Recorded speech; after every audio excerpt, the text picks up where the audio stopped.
भारत में special education, ये कहानी दशकों से लिखी जा रही है। तो चलिए इस असाधारण सफर को साथ मिलकर समझते हैं। उन बदलावों को देखते हैं जिन्होंने लाखों बच्चों के भविष्य को एक बेहतर दिशा दी है।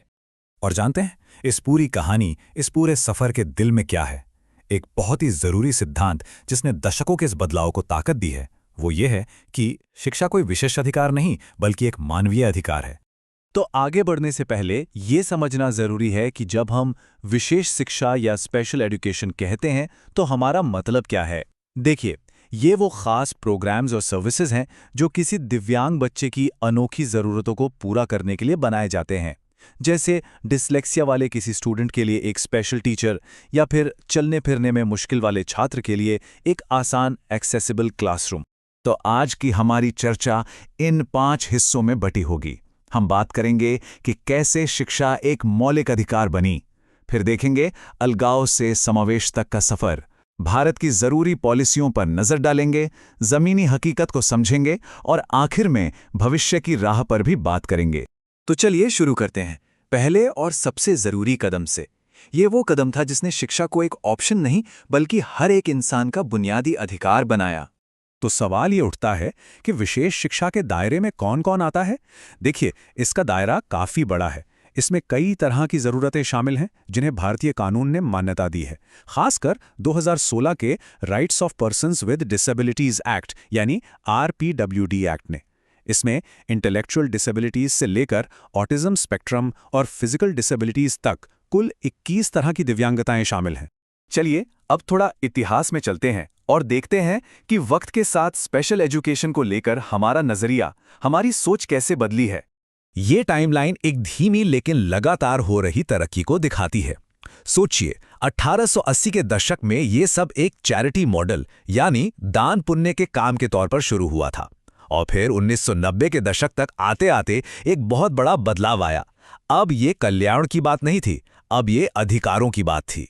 सोच में आए इस बदलाव को सिर्फ कागजों पर नहीं छोड़ा गया, इसे कई क्रांतिकारी कानूनों ने और भी मजबूत किया। ऐसे कानून जिन्होंने स्पेशल एजुकेशन की पूरी तस्वीर ही बदल कर रख दी। 1995 में पर्सन्स विद डिसेबिलिटीज एक्ट के साथ पहला बड़ा कानूनी कदम उठाया गया। ये एक तरह से नींव का पत्थर था, एक ऐसा कानून जिसने शिक्षा, रोजगार और ट्रेनिंग में समान अवसर देने की गारंटी दी। फिर आया साल 2009 और राइट टू एजुकेशन एक्ट यानी शिक्षा का अधिकार कानून। इसने तो खेल ही बदल दिया। 6 से 14 साल के हर बच्चे के लिए शिक्षा अब एक मौलिक अधिकार बन गई थी, और ये पक्का करने के लिए कि कोई पीछे न छूटे, 2012 में एक संशोधन करके साफ कर दिया गया कि दिव्यांग बच्चे भी इसमें शामिल हैं। और फिर 2016 का rights of persons with disabilities act, ये एक वाटरशेड मोमेंट था, एक मील का पत्थर। क्यों?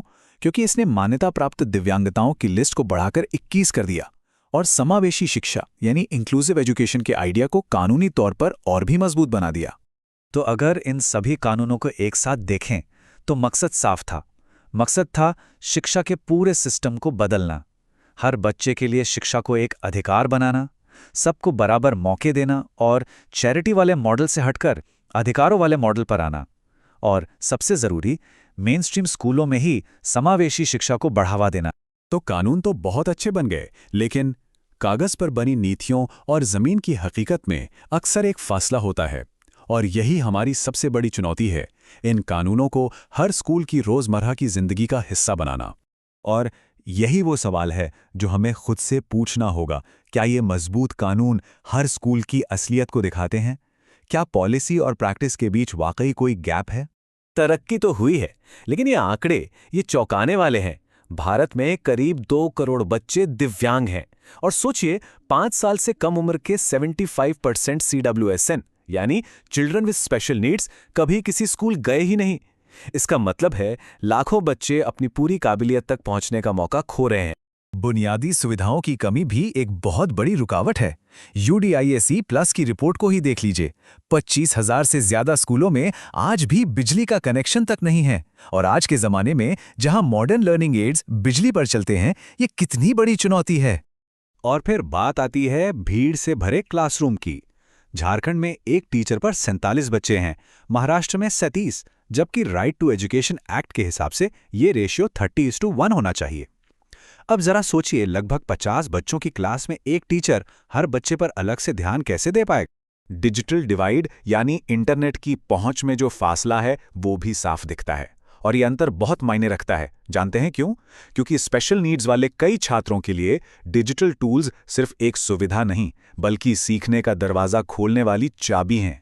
तो सवाल यह है कि पॉलिसी और प्रैक्टिस के बीच के इस फासले को भरने के लिए क्या किया जा रहा है? चलिए, अब भविष्य की राह पर एक नज़र डालते हैं। इस फील्ड के लीडर्स का क्या मानना है जानते हैं? उनका कहना है कि सबसे जरूरी है शिक्षकों को मजबूत बनाना, उन्हें एम्पावर करना। यही इस पूरे मसले का दिल है।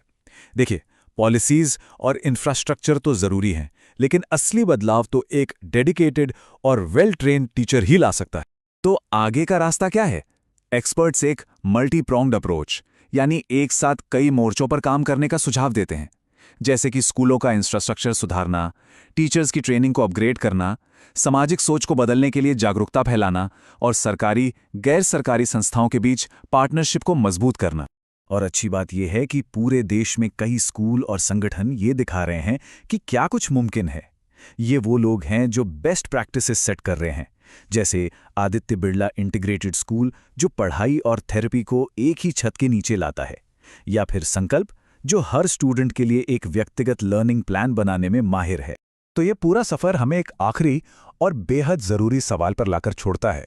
भारत के पास एक सही मायनों में इंक्लूसिव एजुकेशन सिस्टम बनाने के लिए पॉलिसीज तो हैं, इसमें कोई शक नहीं, लेकिन इसे हर एक बच्चे के लिए एक जीती जागती हकीकत बनाने के लिए आखिर और क्या करना होगा?